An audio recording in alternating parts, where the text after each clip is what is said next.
frustration, anxiety, depression, that feeling of helplessness, those emotions building inside of your chest, trying to tear you apart. You're stuck in that specific moment in the past 5 or maybe 10 seconds of your life where you're reliving the same situation, being reminded of how you messed up, everything that you did wrong, and everything that you missed. Or maybe you're somewhere in the future trying to fix that mistake, trying to get things to be better this time. But then there's all the stuff that you have to micromanage, and there's all these opportunities in order to mess it up again, even make it worse. And maybe for 2 seconds, you're back in reality, you realize where you are, you look around, you realize what you're thinking, and you're like, yeah, I shouldn't be doing this again. And then you're back there, you're back stuck in that specific moment because you're unable to escape that negative emotion. You're unable to escape those negative thoughts that are in your mind, in your brain, overwhelming your ability to think clearly. No matter how much you're trying to change your state, you're there, you're stuck. 2 seconds break, then back at it again. Hi, my name is Niki and I'm an international fitness coach. However, today we're not going to be talking about fitness, but something that I've definitely seen with a lot of clients, something that I'm experiencing myself pretty often. And this is negative thinking, negative emotions. How do you deal with those situations and how do you calm yourself down?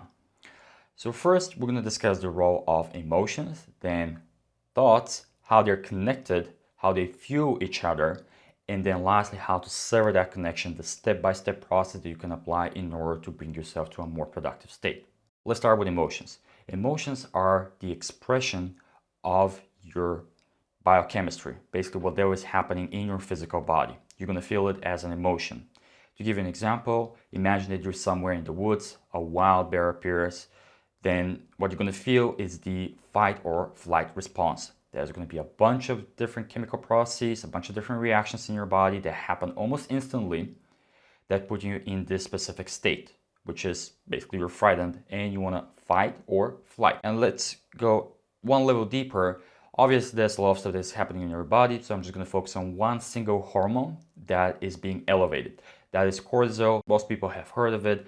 It is the stress hormone, although it does many different things.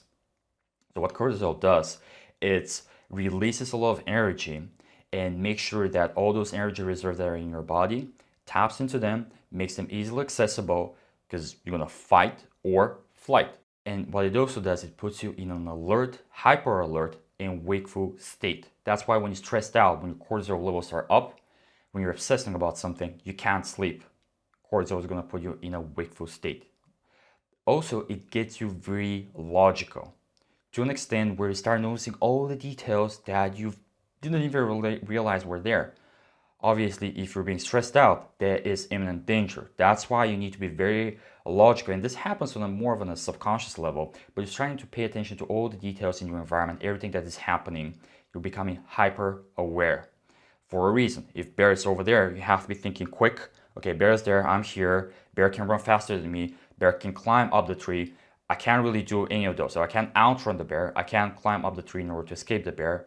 What else do I do? There's the car over there. There's another person. I can trip him over so the bear attacks them, doesn't attack me. And the worst thing, actually, depending on the situation, could be the best thing, is you're very biased in terms of how you're thinking.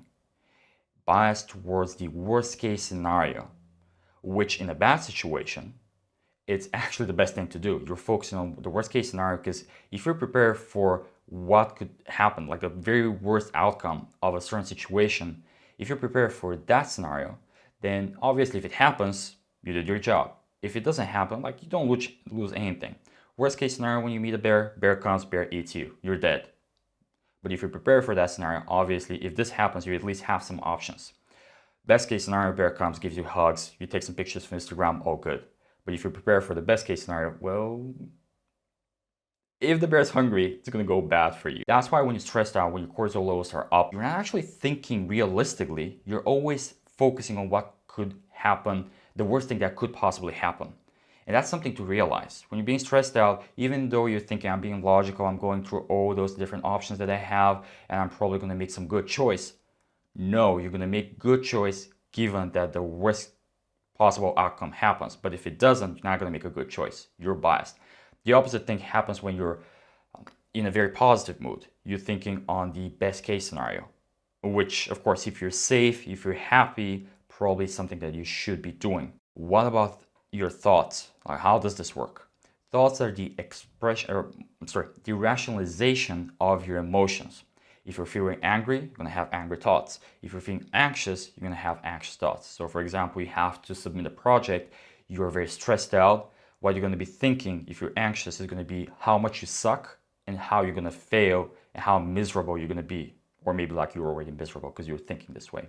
So it's very hard to think differently than the state that you are in. Actually, it goes both ways. So your emotions can influence your thoughts and your thoughts can influence your emotions. However, it's usually the emotions that overpower your thinking. Imagine your emotional state as a beast of burden. So let's say a horse. And then your logical thinking or your thoughts, this is the rider on top, the human being trying to navigate the horse. So both of them can influence each other. If the horse wants to go one way, well, the rider doesn't have a lot of choice. He cannot overpower the horse. But at the same time, if the horse is calm enough, he can actually guide it and steer it towards a certain direction. And that's basically what is happening between your emotional state and between your logical state, basically your thinking, your thoughts. You have some influence, it goes both ways. But for the most part, if there's a wolf that comes out of nowhere, a pack of wolves, well, the horse is gonna go crazy, he's gonna get pretty frightened, he's gonna start running, and the rider on top, he's gonna panic. He's gonna reflect the emotional state of that horse. He's not gonna be able to do anything. As a matter of fact, probably he's gonna be so frightened that he's gonna start beating the horse in order to go faster, which is gonna reinforce what the horse is already feeling, that negative state. And that usually tends to happen when you're getting stressed out. You're freaking out, your emotional state is so extreme that it starts over affecting how you're thinking. Provided you're calm, so if the horse is calm and you're just walking around, the rider can affect its direction and has a lot of power over where they're going. But this is only possible if the horse is calm enough. So if you're just mildly frustrated, you can apply logic and think yourself out of that state and put yourself in a more positive, productive state. However, as you see in most situations, telling someone, oh, just think some positive thoughts, it just doesn't work. Your emotional state is so extreme that it's going to overpower anything you're trying to think about.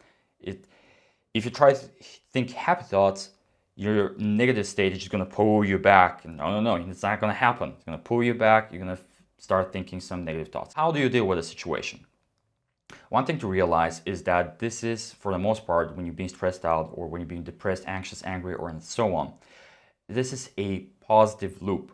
So this negative state is going to make you think negative thoughts. And those negative thoughts are going to reinforce what you're already feeling and it's going to fuel it up. So it's this loop that over time, the more it goes, the longer it goes, the more you're going to you're going to plunge down into even a more negative state. So the best thing that you could do is sever that link.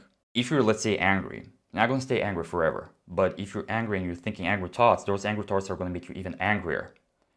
But if you cut that connection, eventually you're just going to stop being angry. It's impossible to maintain a heightened, elevated state for a very, very long period of time. So if this is your baseline, which is calm or calm for the most part, if you go here, you're not going to stay up here for a long period of time. Eventually, you're going to go back to your baseline. And in order to move faster from one state to another state is just stop thinking. That's essentially it. Cut the link between emotions and thoughts. How do you do this? You focus on the emotion, you start feeling, you start thinking. Imagine looking at the fire. The more logs you put in the fire, the bigger the fire gets. But if you stop putting logs, you're just there, you're just feeling the fire, you're feeling how hot it is, you're looking at it, and then you let it burn out. The same thing with your emotions. You want to observe your state instead of thinking, and over time you're going to calm yourself down to a point where you're calm enough in order for your logical brain to take over, and then your logical brain actually can influence that beast that is no longer going wild. It is calm. You can direct it in a certain direction. In order to focus on your feelings, what you're feeling at the moment, and start actually feeling, focus on the tangible physical expression inside your body. So if you're feeling angry, probably you're feeling it somewhere in your chest as this heat radiating from there.